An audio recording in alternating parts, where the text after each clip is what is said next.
Hello student, कैसे हैं सभी। उम्मीद करता हूँ सभी ठीक होंगे। एक बार फिर से स्वागत करते हैं हम आपका आपके अपने यूट्यूब चैनल पैशन केमिस्ट्री पर। तो आज हम आपके लिए लेके आए हैं पीरियोडिक क्लासिफिकेशन ऑफ एलिमेंट में topic Newland law of octaves. Newlands law of octaves. Newland ने क्या किया था, जैसे हमने पीछे देखा था डोबेरियर ट्राइड्स में हमने सीखा था कि एलिमेंट्स को तब हम increasing order of their atomic weight या मास के अकॉर्डिंग रखते हैं।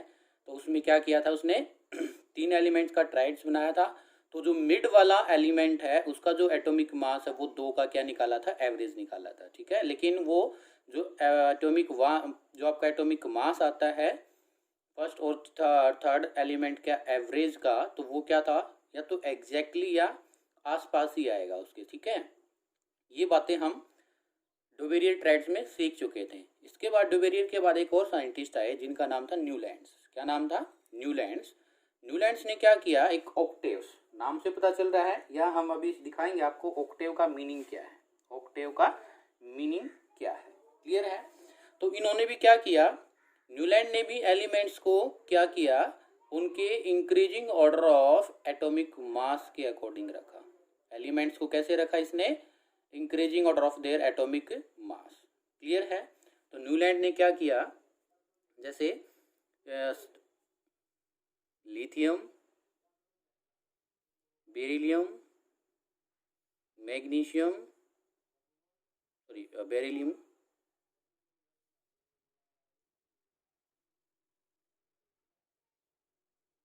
थ्री, फोर, बोरॉन, 5, ठीक है, कार्बन, नाइट्रोजन, ऑक्सीजन, क्लोरीन। ठीक है, इसके बाद फिर से यहाँ से sodium, magnesium, aluminium, silicon, phosphorus, sulphur, chlorine. ठीक है, ये इनका क्या है, ऐसे एलिमेंट्स को इन्होंने अरेंजमेंट कर लिया। और अरेंजमेंट के बाद देखिए इन्होंने क्या बोला। सबसे पहली बात तो ये है कि इसने कैसे एलिमेंट को अरेंजमेंट किया। तो when elements are arranged in increasing order of their atomic mass. ठीक है, कैसे एटॉमिक मास के अकॉर्डिंग क्या करते हैं, इन्हें अरेंज किया। तो फिर उसने क्या बोला कि जो एवरी एट एलिमेंट है, क्या है, जो एवरी एट एलिमेंट है वो अपनी प्रॉपर्टीज को रिपीट कर रहा है to the first one. Clear है, बात को समझ रहे हो? जैसे देखिए, अगर मैं चाह रहा हूँ कि इस लिथियम के अकॉर्डिंग एट्थ एलिमेंट कौन सा बन रहा है, तो लिथियम फर्स्ट होगा, first, second, third, fourth, fifth, sixth, seventh, और ये क्या है, एट्थ। यस और नो? तो क्या हुआ, मैंने इसी ने जो Newland law of octave, octave का मतलब होता है, ऑक्टा का मतलब होता है बेटा 8। क्या मतलब होता है इसका? 8। क्लियर है, 8 होता है इसका मतलब। तो देखिए इन्होंने क्या किया, तब एलिमेंट को हम increasing order of their atomic mass के अकॉर्डिंग अरेंज करते हैं। तो जो एट्थ एलिमेंट है वो अपनी प्रॉपर्टीज रिपीट करता है टू दी फर्स्ट वन के जैसा अपनी प्रॉपर्टीज को क्या करेगा, रिपीट करेगा। इसी को हम क्या कहते हैं, न्यूलैंड लॉ ऑफ ऑक्टेव। अभी आपके एग्जाम में ये पूछ लिया जाता है कि बताओ एल्यूमिनियम किस जैसी प्रॉपर्टीज शो करेगा, एल्यूमिनियम कैसी प्रॉपर्टीज शो करेगा। ठीक है, अगर हम एल्यूमिनियम को 8 मान लें, एल्यूमिनियम को क्या मान लें, जो आपसे पूछा गया उसको 8 मान लो। ठीक है, ऑक्टेव ने बताया था, तो 8 मानोगे तो रिपीट अपोजिट, यानी कि आप करते थे ना बचपन में उल्टी गिनती, तो उल्टी गिनती स्टार्ट कर दीजिए। 8, 7, 6,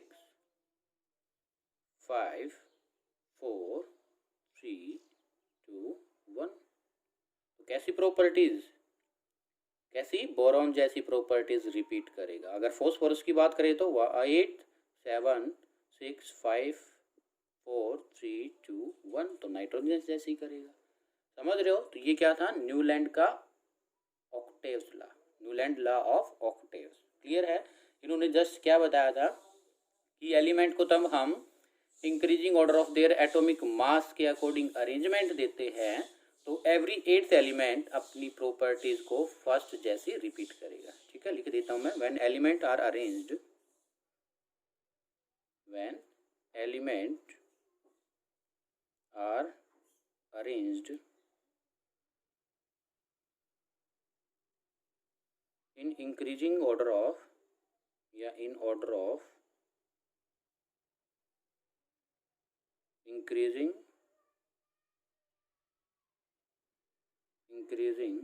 atomic mass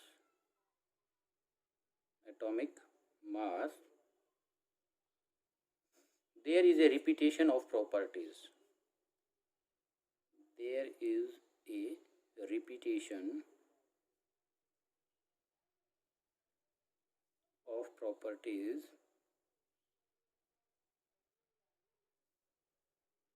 of every eighth element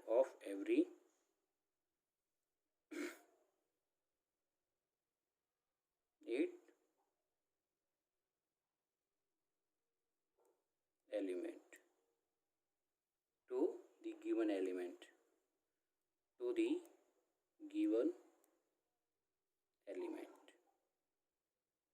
आपको ये भी पूछा जा सकता है कि बोरोन कैसी प्रॉपर्टीज करेगा। अगर बोरोन के पूछा जाता है तो इससे आगे चलना है, अगर ये एल्यूमिनियम पूछा है तो इससे आगे भी चल सकते हो, इससे पीछे भी चल सकते हो। लेकिन इसकी एक लिमिटेशन थी, वो लिमिटेशन क्या थी वो सुन लीजिए। जिसकी सबसे बड़ी लिमिटेशन थी, फॉर एग्जाम्पल सॉरी लिमिटेशन, हम बात करें लिमिटेशन,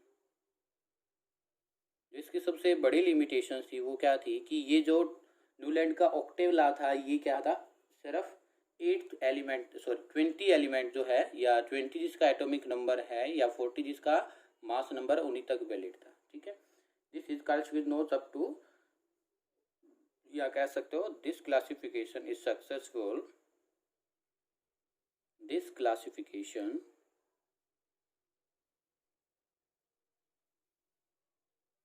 was successful only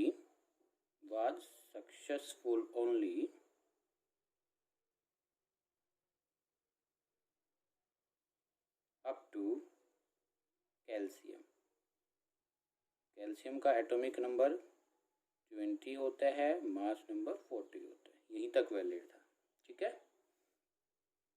जिसके आगे एलिमेंट थे कोबाल्ट है, निकल है, ठीक है, ये क्या है डिफरेंट प्रॉपर्टी शो करते हैं। क्लियर है, कैसी प्रॉपर्टी शो करेंगे, डिफरेंट प्रॉपर्टी शो करेंगे। क्लियर है, तो आप इतना याद रख लीजिए, बहुत है आपके लिए। एक और भी गलती की थी, इन्होंने क्या सोचा कि सिर्फ तब इसने अपनी डिस्कवरी दी, क्या किया था, तब इसने अपनी डिस्कवरी दी तो इन्होंने सोचा कि only 56 elements are known, only 56 element ही नॉन थे। लेकिन ये क्या था, दैट्स कॉन्सेप्ट या that's thought is wrong, that's thought is wrong, ये कि रॉन्ग था। इन्होंने सोचा कि हमारा जो नेचर है उसमें सिर्फ 56 एलिमेंट ही क्या करते हैं, एग्जिस्ट करते हैं। क्लियर है, फिर उन्होंने क्या है जो नोबल गैसेस थी, इसने नोबल गैसेस के बारे में भी कोई एक्सप्लेनेशन नहीं दी थी या उस टाइम पर डिस्कवरी ही नहीं हुई थी, तो तब नोबल गैसेस आई तो भी इसकी क्या है, ये जो न्यूलैंड लॉ ऑफ ऑक्टेव क्या हो गया था, रॉन्ग हो गया। देखो मैंने सिर्फ कहाँ तक लिखा था इसमें, देखिए आप देख पा रहे हैं जैसे कि सिर्फ फ्लोरीन तक ही लिखा था, इससे आगे तो क्या आता है आपका नियोन भी आता है। तो उस टाइम पर इन्होंने क्या है नोबल गैसेस को नेग्लेक्ट करते हुए अपनी डिस्कवरी को दिया था। ठीक है, इसी वजह से नोबल गैसेस तब आई आपकी, तो इसकी सारी जो डिस्कवरी थी या जो भी प्रॉब्लम थी वो क्रिएट हो गई, या जो आपकी इसने जो ला दिया था न्यूलैंड लॉ ऑफ ऑक्टेव वो फेल हो गया, तब नोबल गैसेस की डिस्कवरी हुई।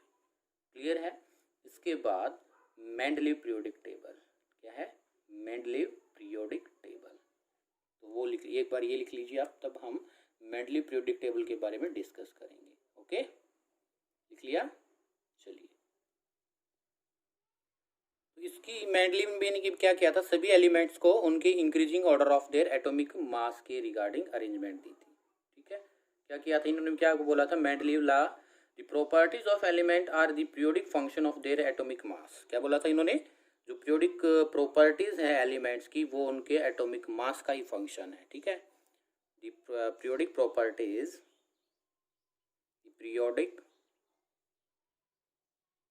properties of the element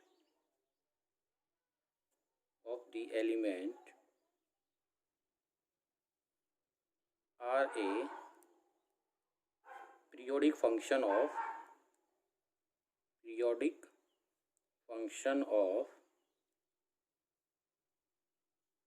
their atomic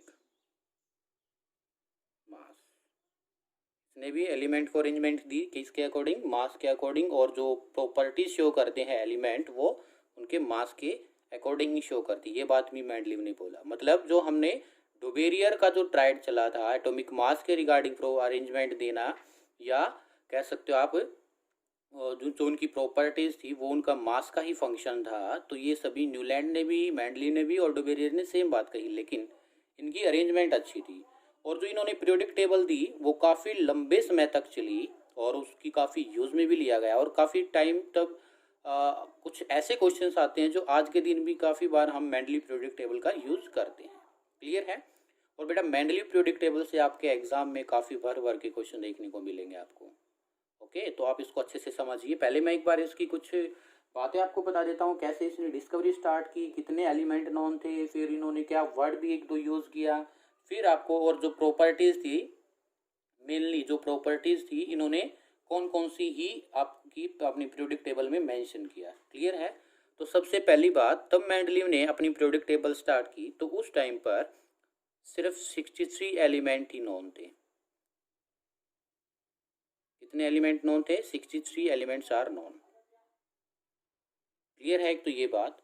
और इन्होंने क्या किया, जो अदर एलिमेंट डिस्कवर होने वाले थे या डिस्कवर आगे होती, तो इन्होंने क्या किया, सबसे अच्छी बात जो इसकी पीरियोडिक टेबल की थी, इन्होंने अपनी पीरियोडिक टेबल में वैकेंट स्पेस छोड़ दिया फॉर फर्दर न्यू एलिमेंट। ठीक है, सम वैकेंट स्पेस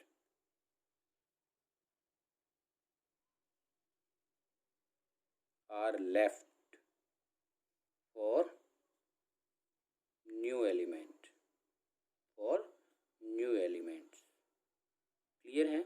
और बात सुनिए अभी, इन्होंने एक्चुअली किया क्या, मेरी बात को बिल्कुल ध्यान से सुनना है आपको। ठीक है, इन्होंने क्या किया, एक तो ये बात हुई 63 एलिमेंट थे और इन्होंने अपनी पीरियोडिक टेबल में वैकेंट स्पेस भी छोड़ा। एक बात और लिखवा देता हूँ आपको, उसके बाद आपको एक कहानी और बताते हैं।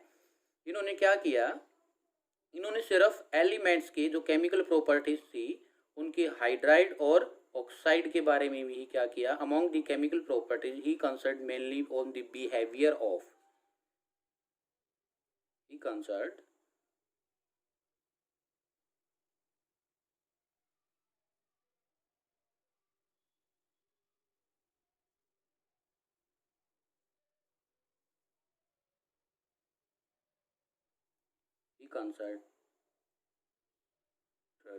he consulted mainly on the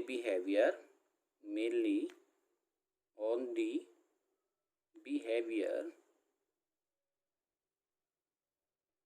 of hydride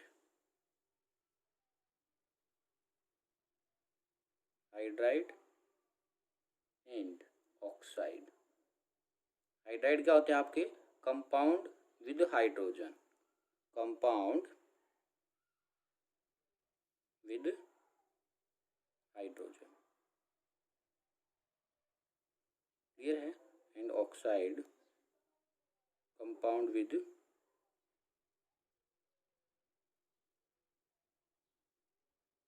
oxygen. इन्हीं के बारे में मेनली इन्होंने क्या किया था, अपना जो केमिकल प्रॉपर्टीज है इन्हीं पर फोकस किया था। क्लियर है एक ये बात। तो इन्होंने क्या किया, इन्होंने एक चार्ट लिया, बिल्कुल अब सुनने वाली बात है। इन्होंने एक चार्ट किया, ठीक है, इन्होंने क्या किया, एक चार्ट लिया और उस चार्ट पर इन्होंने सभी एलिमेंट की प्रॉपर्टीज मेंशन की। क्या किया, एक चार्ट, जैसे एज्यूम कर लीजिए आपके पास एक चार्ट है और इस चार्ट पर इन्होंने क्या किया, पहले 63 एलिमेंट, मतलब क्या किया, सभी पर चार्ट पर रखने से पहले इनको क्या किया, सभी एलिमेंट पर उनकी क्या की, प्रॉपर्टीज मेंशन की। देखो कितनी मेहनत की, आप 63 एलिमेंट लिए और उन पर जो हाइड्राइड है, ऑक्साइड है, ठीक है, या उनका मेल्टिंग पॉइंट, बॉइलिंग पॉइंट भी कह सकते हैं आप, तो उसको मेंशन कीजिए। सभी पर मेंशन किया 63 एलिमेंट पर, और वो एलिमेंट जिनकी सेम प्रॉपर्टीज थी उनको एक वर्टिकल, किसमें, वर्टिकल कॉलम में रखा, जिसको उन्होंने क्या बोला, पीरियड्स, और एक हॉरिजेंटल्स ग्रुप बनाया। क्या बनाया, एक हॉरिजेंटल्स ग्रुप बनाया। क्लियर है क्या कह रहा हूं मैं, सुन रहे हो आप। 63 एलिमेंट को क्या किया, एक टेबल, मतलब कि जैसे ये आपके पास एक चार्ट लगा लीजिए, उन पर सबसे पहले उनकी प्रॉपर्टीज मेंशन की। प्रॉपर्टीज मेंशन करने के बाद जो सेम प्रॉपर्टीज कर रहे थे, ठीक है, उनको एक सेम वर्टिकल कॉलम में रखा। किसमें रखा, वर्टिकल कॉलम में रखा। क्लियर है। तो वर्टिकल कॉलम को उसने क्या कहा, पीरियड्स। क्या कहा, पीरियड्स। क्लियर है। और ऐसे हॉरिजेंटल लाइन, वेरी सॉरी, ऐसे हॉरिजेंटल जो लाइन थी, जैसे ये एक दो, इस तरीके से ये क्या है, वर्टिकल, वर्टिकल, ठीक है, वर्टिकल कॉलम। और ये क्या आएगा आपके पास, हॉरिजेंटल। क्या आएगा, हॉरिजेंटल, हॉरिजेंटल लाइन। तो इन्होंने क्या किया, जो सेम आपके पास क्या कर रहे थे, सेम प्रॉपर्टी शो कर रहे थे, जो वो एलिमेंट जो सेम हाइड्रोक्साइड या ऑक्साइड बना रहे थे या हाइड्राइड बना रहे थे, उनको एक सेम ग्रुप में रख दिया। ठीक है। और ऐसे क्या है, फिर उन्होंने ऐसे अरेंजमेंट दे दी। तो जैसे पीरियड हैं इसके, टोटल नंबर ऑफ पीरियड्स 6 हुए, और टोटल नंबर ऑफ ग्रुप वो कितने हुए, 8। पीरियड कितने थे, 6, और ग्रुप कितने थे, 8। क्लियर है। अभी बात बताने वाला हूँ इसमें क्या क्या थी, अभी आपको दिखाने वाले भी हैं हम आपको मेंडलीव की पीरियोडिक टेबल। क्लियर है। इन्होंने क्या किया था, ऐसे वर्टिकल कॉलम बना दिए थे जिसको ग्रुप कहा, और ऑटोमेटिकली तब उन्होंने अरेंजमेंट दी पार्टिकल को, तो ऑटोमेटिकली ही सभी एलिमेंट्स उनके इंक्रीजिंग ऑर्डर ऑफ ए मास के अरेंज हो गए। इन्होंने क्या किया, सिर्फ इतनी मेहनत तो इसकी लगी कि सभी एलिमेंट्स की प्रॉपर्टीज लिखी, हाइड्राइड वाली, ऑक्साइड वाली, और फिर उनको अरेंजमेंट दी, तो ऑटोमेटिकली ही सभी एलिमेंट क्या हो गए थे, बोलो क्या हो गए थे, उनके सभी एलिमेंट थे जो वो increasing order of atomic mass के ऑटोमेटिकली अरेंज हो गए थे। तो ये सबसे एक खास बात थी, समझ आया। तो क्या क्या बताया मेंडलीव की पीरियोडिक टेबल में मैंने अभी तक आपको, 63 एलिमेंट नोन थे, और नए एलिमेंट के लिए वैकेंट स्पेस छोड़ दिया, और उन्होंने सिर्फ किस पर कंसल्ट किया था, only behaviour of hydride and oxide. Clear है। और एक बात इन्होंने यूज की, वो बात क्या थी, जो एलिमेंट नॉन नहीं थे उनके लिए एक वर्ड यूज किया जिसका नाम था इका। क्या वर्ड यूज किया इन्होंने, इका वर्ड का यूज किया। किसका यूज किया, इका। इका का मतलब होता है संस्कृत का आपका एक वर्ड है, और इसका मतलब होता है वन, यानी कि एक आगे कुछ प्रॉपर्टीज। क्लियर है। तो इस ऐसे कुछ इन्होंने क्या रखा था आपका, आपकी पीरियोडिक टेबल्स। और आपसे ये भी पूछते हैं पीरियोडिक, मेंडली पीरियोडिक टेबल के रिगार्डिंग कितने तो ग्रुप थे और कितने पीरियड्स थे। ठीक है। तो ग्रुप कितने थे, मैं यहाँ पर लिख देता हूँ, ग्रुप से बेटा 8, और एक जीरो ग्रुप था। कौन सा था, जीरो ग्रुप। जीरो ग्रुप में बाद में जो रखा गया वो नोबल गैसेस थी। कौन सी थी, नोबल गैसेस। कौन सी थी ये, नोबल गैसेस। और जो ग्रुप 8 है ना, इनको फर्दर डिवाइड किया गया था ए और बी।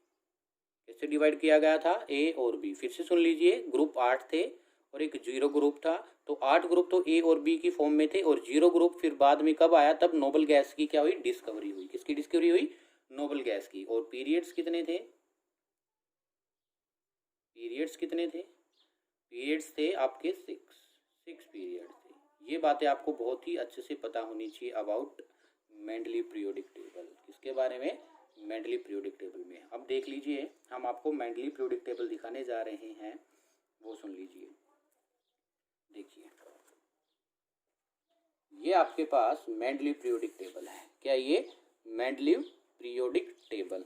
क्लियर है। देखो मैंने आपको क्या बताया था, ग्रुप। तो ग्रुप कितने हैं, रोमन लेटर में लिखा था इन्होंने, 1 2 3 4 5 6 7 8। और इसके आगे एक जीरो पीरियड बना था। क्या बना था, जीरो पीरियड, जिसमें नोबल गैसेस थी। क्लियर है। पीरियड्स कितने थे, ग्रुप थे कितने, 8, और एक जीरो ग्रुप। और पीरियड्स कितने, 1 2 3 4 5 6 पीरियड। क्लियर है। फिर मैंने क्या बोला था, जो 8 आपके पास ग्रुप हैं, उन्होंने क्या किया था, उन्होंने उनको डिवाइड किया था ए और बी, ए और बी, ए और बी। तो इस तरीके से मेंडलीव ने अपनी पीरियोडिक टेबल को अरेंज किया था। काफ़ी बार ये क्वेश्चन मैंने आपको क्या बोला था कि ई का वर्ड यूज कर दिया जाता है। क्या है ई का वर्ड? तो एल्यूमिनियम, ई का एल्यूमिनियम। जैसे बोरोन है, बोरोन से आगे एक एलिमेंट आया तो उसको क्या बोला गया? ई का एल्यूमिनियम। कार्बन है, कार्बन से आगे आया कौन? सिलिकॉन, तो इसको क्या कहा? ई का सिलिकॉन। क्लियर है? क्योंकि इन्होंने क्या देखा था, जो एल्यूमिनियम का कह सकते हो और आपकी गैलियम, एल्यूमिनियम और गैलियम, ठीक है। तो इससे आगे जो एलिमेंट आएगा उसको हम क्या कहेंगे? ई का एल्यूमिनियम। देखो अभी तो इसका नाम गैलियम है, फिर से सुनिए, इसका नाम क्या है? क्या है इसका नाम? गैलियम। लेकिन तब इसका अगर ये आप स्कैडियम भी है इसमें, लेकिन इसमें जो गैलियम है इसकी प्रॉपर्टीज या ये तब तक इसकी डिस्कवरी नहीं हुई थी। तो क्यों? क्योंकि इसका जो एटॉमिक नंबर है वो किससे ज़्यादा हो सकता है? आपका गैलियम का जो एटॉमिक नंबर है 63 से ज़्यादा हो सकता है। तो इस टाइम में इसने क्या क्या कहा कि जो एल्यूमिनियम से आगे एलिमेंट आएगा, जो एल्यूमिनियम से आगे एलिमेंट आएगा उसको हम क्या कह देंगे? ई का एल्यूमिनियम। क्या कह देंगे? ई का एल्यूमिनियम। जैसे बोरोन से जो नेक्स्ट एलिमेंट होगा एल्यूमिनियम, तो उसको हम क्या कहेंगे? ई का बोरोन। ठीक है, क्या कह देंगे उसको? ई का बोरोन। ऐसे ही अगर कार्बन है, कार्बन से आगे सिलिकॉन है और सिलिकॉन से आगे कौन है? जर्मेनियम। अगर जर्मेनियम नॉन नहीं था तो क्या कहा था? ई का सिलिकॉन, की जो सिलिकॉन से आगे है उनकी प्रॉपर्टीज क्या होंगी? सेम होंगी। मतलब कि ई का वर्ड यूज किया था उन्होंने। क्या किया था? ई का वर्ड को यूज किया था। क्लियर है? तो ये कुछ मेंडलीव की क्या थी? प्रॉपर्टीज थी। और मैंने क्या कहा था, इसके हाइड्रोक्साइड और ऑक्साइड पर ही इन्होंने क्या किया था? ज़्यादा फोकस किया था। ऑक्साइड और हाइड्रो ऑक्साइड पर ही इन्होंने क्या किया था? ज़्यादा फोकस किया था। और ज़्यादातर क्वेश्चन आपसे किस फॉर्म वाले पूछे जा सकते हैं? ई का वाले। ठीक है, किस वाले? ई का वाले। क्लियर है?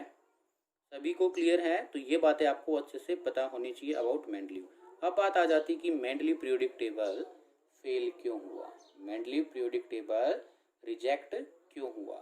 क्योंकि देखो इन्होंने कुछ ऐसा किया था कि, ध्यान से सुनना है आपको, लिख लेनी ये बातें। इन्होंने क्या कहा कि कुछ सेम प्रॉपर्टीज शो करने वाले एलिमेंट्स को डिफरेंट ग्रुप में अरेंजमेंट दे दी थी। सेम प्रॉपर्टीज शो करने वाले एलिमेंट्स को क्या किया था? डिफरेंट ग्रुप में अरेंजमेंट कर दिया था। फर्स्ट, सेकंड, इन्होंने क्या किया? जो डिफरेंट प्रॉपर्टी शो कर रहे थे एलिमेंट, उनको सेम ग्रुप में अरेंजमेंट कर दिया था। मतलब उल्टा सुल्टा कर दिया, उल्टा पुल्टा कर दिया था उन्होंने सब कुछ। ठीक है, यानी कि those element which show same properties are held in different group. ठीक है, उन्होंने क्या किया? डिफरेंट ग्रुप में अरेंजमेंट दे दी। तो सेकंड ये हुई। फर्स्ट क्या थी कि डिफरेंट प्रॉपर्टी शो करने वालों को तो सेम में कर दिया और सेम करने वाले को डिफरेंट ग्रुप में कर दिया। ये दो बातें हैं। थर्ड बात, जब नोबल गैसेज आई तो इन्होंने चलो एक एक्स्ट्रा पीरियड यानी कि sorry extra group, zero group कहा, वो ठीक है। लेकिन तब आइसोटोप, इनकी पीरियोडिक टेबल में सबसे बड़ी खामी, जो लिमिटेशंस थी, इनकी जो सबसे बड़ी लिमिटेशंस थी वो ये थी कि जो आइसोटोप है, जैसे हाइड्रोजन के आइसोटोप, हाइड्रोजन के आइसोटोप, कार्बन के आइसोटोप, आपने सुना होगा कार्बन के आइसोटोप कौन से होते हैं? डायमंड है, ग्रेफाइट है, यस और नो। ऐसे ही हाइड्रोजन के H11 दिखा रहे हैं आपको। आइसोटोप थे जितने भी, जैसे देखिए आइसोटोप हैं हाइड्रोजन के 1, हाइड्रोजन 11, ड्यूटेरियम 12 और ट्रिटियम 13। ये H11, D12, T13, ये हाइड्रोजन के क्या है? आइसोटोप। क्या ये हाइड्रोजन के आइसोटोप? ऐसे ही कार्बन के कौन कौन से? डायमंड और कौन सा है? ग्रेफाइट। इनको कोई अरेंजमेंट नहीं दी थी, इनको कोई अरेंजमेंट नहीं दी थी। ठीक है, अगर इनको अरेंजमेंट नहीं दी थी तो क्या है? उनकी वो सबसे बड़ी लिमिटेशन हो गई थी। क्लियर है? तो इसी वजह से जो मेंडलीव है वो क्या हो गए थे? फेल हो गए थे। समझ आया? तो इसके इंपॉर्टेंट पॉइंट मैंने आपको बता दिए हैं। इंपॉर्टेंट पॉइंट क्या है? सबसे पहला इंपॉर्टेंट पॉइंट कि कितने एलिमेंट नोन थे, फिर इन्होंने कैसे रखा, ठीक है, वैकेंट स्पेस छोड़ा और किन प्रॉपर्टीज के बारे में डिस्कस किया, और ई का वर्ड वाला। ठीक है, ई का वर्ड वाला आपको क्या है? ये पॉइंट आपको बहुत अच्छे से याद रखना। ई का मतलब क्या होता है? नेक्स्ट। क्या होता है?